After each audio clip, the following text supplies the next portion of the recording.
Welcome back to The Explainer. So today we're diving into the cessation of commercial activity procedures.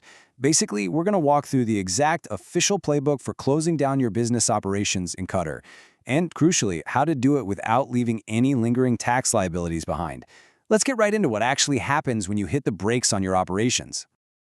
Closing your doors might really feel like the final step. You turn off the lights, lock up, maybe head home to celebrate, or, let's be honest, recover. But here's the reality check. The taxman's paperwork, yeah, it's not finished just because you've stopped working. Actually, stopping your operations is merely the trigger for a whole new set of procedures. If you just leave your tax file open while your business is inactive, well, that's literally a guaranteed recipe for compliance headaches down the road. But hey, luckily, you don't have to navigate some crazy bureaucratic maze or drag massive stacks of physical folders to a government office. The General Tax Authority has totally modernized this whole thing. You can take all the necessary actions to cease your activity electronically. It's all designed to be done right through their dedicated tax platform, you probably know it as Dariba, using some really simplified, easy steps. I mean, it's a massive win for efficiency, letting you manage the end of your business straight from your laptop. Okay, but listen up, because there is a strict ticking clock you absolutely must be aware of. 30 days. According to the General Tax Authority, you have exactly 30 days from the very moment you cease activity to notify them on the Dariba platform. And to be clear, this isn't some flexible suggestion. It's a hard compliance window.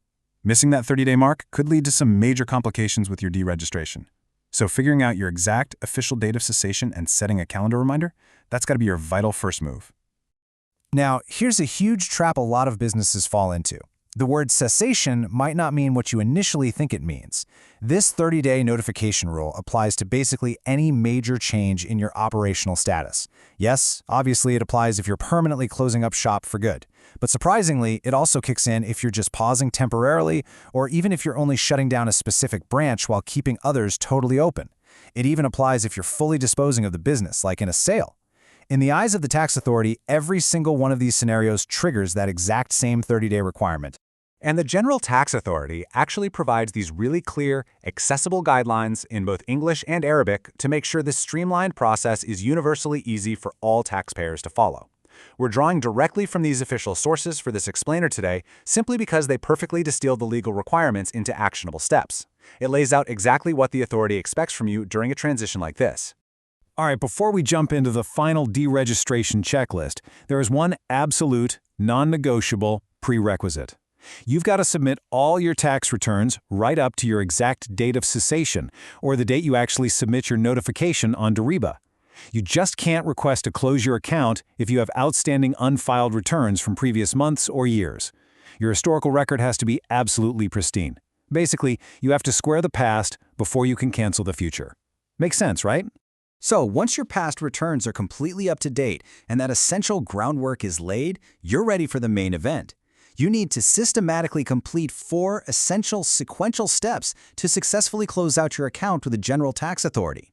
Think of this as your official exit strategy. You really can't skip a step here, and you definitely can't do them out of order. Let's break down exactly what each of these 4 milestones actually requires. Step 1. It's straightforward, but it requires absolute thoroughness on your part. You need to log in and submit any and all outstanding tax obligations directly through the Dariba platform. This right here is the foundation of the whole process. And we're not just talking about filing paperwork. This is about making sure that any actual taxes owed, pending fees, or, any unresolved financial obligations tied to your tax account are officially submitted and accounted for in the digital system. Dariba is your single point of interaction to clear this initial critical hurdle. Okay, so once your financial obligations are submitted and the system shows you've got a clean slate, step 2 requires you to officially apply for a tax clearance certificate. Now this certificate, it's basically the ultimate golden ticket in this process. It is the formal legal proof from the General Tax Authority that your accounts are entirely squared away and the state officially recognizes you have 0 lingering tax debts. But keep this in mind, you can't just assume you're clear, you have to actively apply for and receive this specific certificate to prove it. Now that you're armed with your clean record and your clearance certificate, you can finally make the formal request. Step 3 is submitting your taxpayer deregistration request, again using the Dariba platform for a totally seamless electronic handover. This is the moment you officially tell the government, hey, I am no longer an active taxpayer under this commercial capacity. It's the vital administrative flip of the switch that changes your status in their massive database from active to inactive.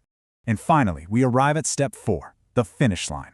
This is where you request the absolute cancellation of your tax number. But notice the explicit caveat attached to this in the guidelines. This can only be done after you've completely fulfilled all the prior obligations we just walked through. Your tax number is your unique identifier, so requesting its cancellation is the final severance. Once that request is approved, that's when you can finally breathe that huge sigh of relief. You've officially and successfully navigated the cessation of your commercial activity right to the letter of the law. So as we wrap up this explainer, I want to leave you with a really critical question to chew on. If you're planning a transition, or maybe you've recently stopped operations, is your business truly officially closed? Have you actually tied up all these loose ends on the Deriba platform, or did you just lock the front door of your office and walk away?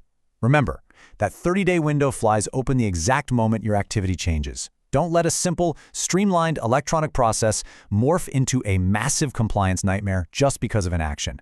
Make sure you follow those 4 steps, get your clearance, and officially cancel that tax number. Because until you do, in the eyes of the tax authority, you are still on the clock.